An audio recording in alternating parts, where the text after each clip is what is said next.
खबर उत्तर प्रदेश कानपुर से। युवक का आरोप है कि 6-7 अधिवक्ताओं ने उसे बांधकर पीटा जबकि वो अपने दोस्त से मिलने गया था। इसके विपरीत मामले में अधिवक्ताओं का कहना है कि बिठूर निवासी युवक रात में 12 बजे घर के अंदर गया। आरोप है युवक बदनीयती के इरादे से आया था। जब उसे पकड़ा गया तो युवक ने बदतमीजी की। यूपी के कानपुर शहर में एक बार फिर अधिवक्ता व पुलिसकर्मी आमने सामने हो गए। मामला शुक्रवार देर रात बिठूर थाना क्षेत्र का है, जहां छेड़खानी के एक मामले में अधिवक्ताओं ने एक युवक का अपहरण किया और उसे जमकर पीटा। इसका वीडियो सोशल मीडिया पर वायरल हो रहा है। युवक का आरोप है कि 6-7 अधिवक्ताओं ने उसे बांधकर पीटा जबकि वो अपने दोस्त से मिलने गया था। इसके विपरीत मामले में अधिवक्ताओं का कहना बिठूर निवासी युवक रात में 12 बजे घर के अंदर गया है। आरोप है युवक बदनीयती के इरादे से आया था। जब उसे पकड़ा गया तो युवक ने बदतमीजी की। वहीं जब इस मामले की जानकारी बिठूर पुलिस को मिली तो पुलिस ने देर रात आरोपी अधिवक्ता पूर्व उपाध्यक्ष लॉयर्स एसोसिएशन को अरेस्ट कर लिया। साथ में अधिवक्ता की पत्नी को भी हिरासत में ले लिया गया। इस मामले में डीसीपी पूर्वी एसके सिंह ने बताया कि युवक का नाम राजन शर्मा है। अधिवक्ता ब्रजनारायण निषाद के बीच विवाद हुआ है। पुलिस ने साक्ष्यों के आधार पर कार्रवाई की है। शनिवार सुबह जैसी इस मामले की जानकारी शहर के वकीलों को मिली तो बार लॉयर्स एसोसिएशन के पदाधिकारियों ने पुलिस आयुक्त कार्यालय में जाकर घेराव कर दिया। अधिवक्ताओं का कहना है कि बिठूर इंस्पेक्टर को सस्पेंड किया जाए। अब अधिवक्ताओं ने कहा कि साक्ष्यों को सही ढंग से नहीं देखा गया। वहीं अब कानपुर में इस मामले की चर्चा जोरों पर है। शहर में बार एसोसिएशन के पदाधिकारियों ने हड़ताल के पोस्टर भी लगा दिए हैं। बार एसोसिएशन के महामंत्री अदित सिंह ने कहा कि अधिवक्ता ने युवक के पिता को पूरे मामले की जानकारी दी थी। बार एसोसिएशन के महामंत्री अदित सिंह ने कहा कि पुलिस ने जो अधिवक्ता खिलाफ मुकदमा दर्ज किया वो गलत है। फर्जी मुकदमा लिखा गया। मामले में बिठूर एसएचओ व एसीपी को दंडित किया जाए। क्या नाम है बेटा तुम्हारा? नाम है। पिताजी का क्या नाम है? एक अंकल जी वहीं रहो। पिताजी का क्या नाम है? बात बताने दो। पिताजी का क्या नाम? केशव शर्मा। यहाँ कौन लाया तुमको? भैया लाए। भैया लाए। क्या नाम भैया का? क्या नाम जानते हो? क्या कह के लाए थे यहाँ? ऐसे पकड़ के। ऐसे तुम्हें कहाँ से ले आए? हम सिंहपुर के आगे यहाँ पे आए थे, फ्रेंड से मिलने अपने। जा ही रहे थे। कै बजे करीब?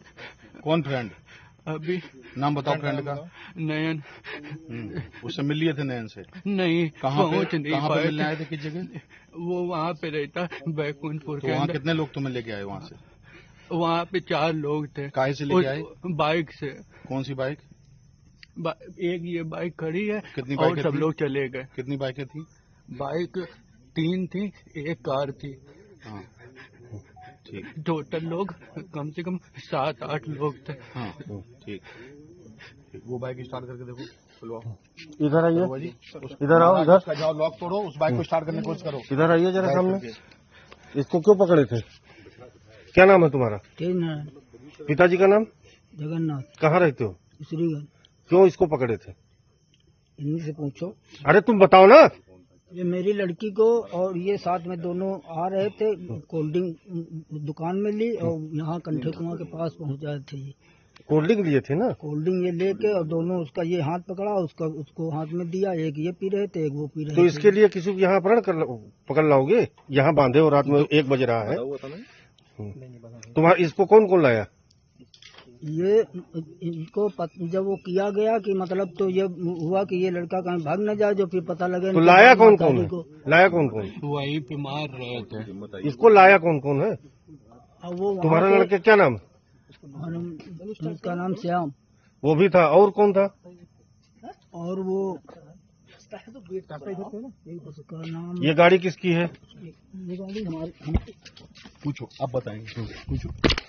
लड़का था तुम्हारा, और कौन था?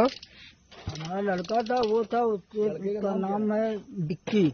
बिक्की। और कौन था? बस वही थे। ये तो 7 लड़के बता रहा है ना, और कौन था? साथ नहीं थे।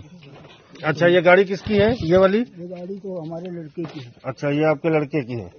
सर दिखाइए जरा, इसका पीछे नंबर आ जाए। ये आपके लड़के की है? अच्छा। एडवोकेट आपका लड़का? एडवोकेट है? तो इस पर लिखा था ये? आगे देखो। वो भी गया था। नहीं, बड़ा वाला यहाँ नहीं है। डाइट करो उसको, डाइट करनी नहीं है। अच्छा, तो ये मकान किसका है? एक मिनट, ये मकान किसका है? लाइट दिखाओ। ये मकान किसका है? ये मकान किसका है? ये क्या है? मकान किसका है? किसका है? किसका वैसे किसका मकान है?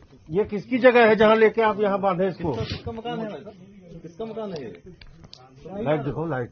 हमको ये नहीं पता ये कोई शहर वाले का है, किसका है। तो आप इसको यहाँ लेके चले आए, कैसे ले फार्म आए? हाउस किसका है?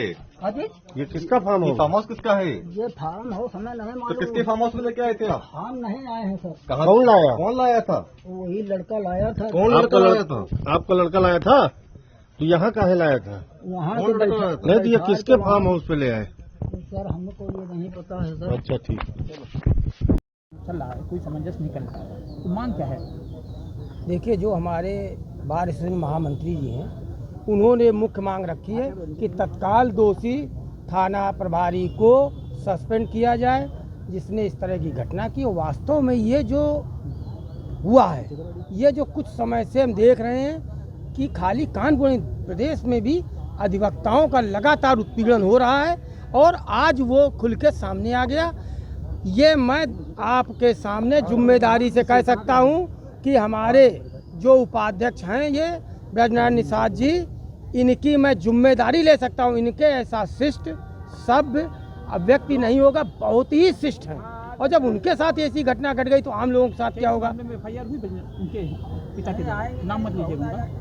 नहीं, जो भी FIR की गई है उसकी जांच होनी चाहिए थी। पिता के द्वारा कोई FIR हुई कि अभी की नहीं? किसके पिताजी? जो बच्ची के साथ बदतमीजी हो रही थी। नहीं, लिखी नहीं गई, उनके लिखी ही नहीं गई, यही तो एक रोष है। दूसरा चीज, यदि आप आरोप लगाया भी था तो उसकी जांच की जानी चाहिए थी।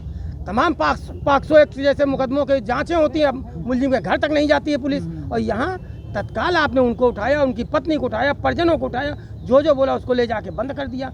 इस तरह का उत्पीड़न कतई बर्दाश्त नहीं किया जाएगा। हमारी प्रधानमंत्री जी और योगी जी दोनों लोगों से निवेदन है कि तत्काल अधिवक्ता संरक्षण अधिनियम लागू किया जाए। इसके अंतर्गत किसी भी अधिवक्ता के खिलाफ FIR करने से पूर्व, गिरफ्तार करने से पूर्व पहले बार संघों को लिखित में सूचित किया जाए।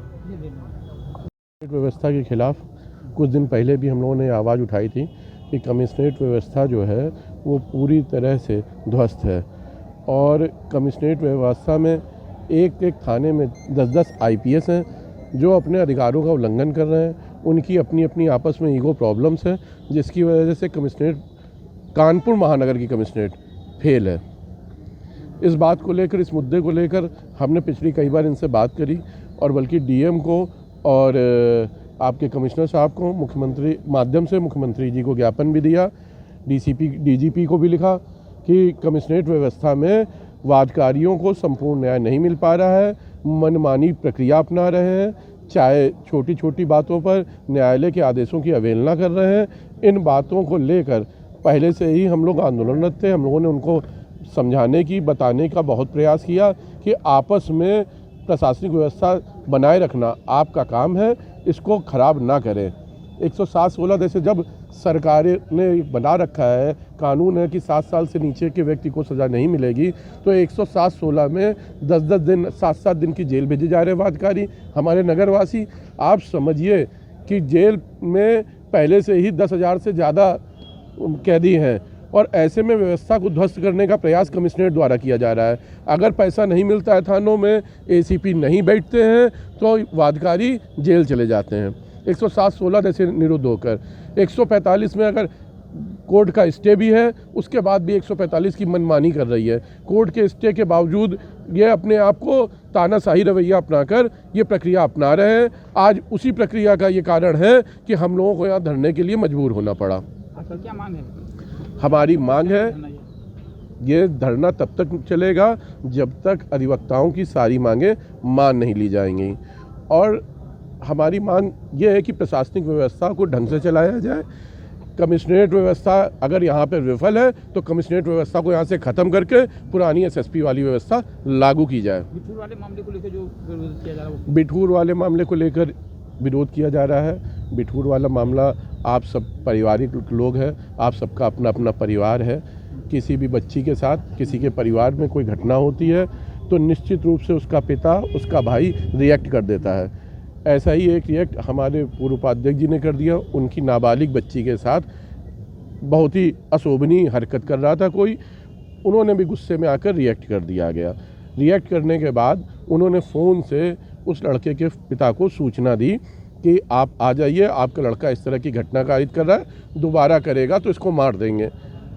निश्चित रूप से आवेश में आकर इस तरह की बातें हो जाती हैं।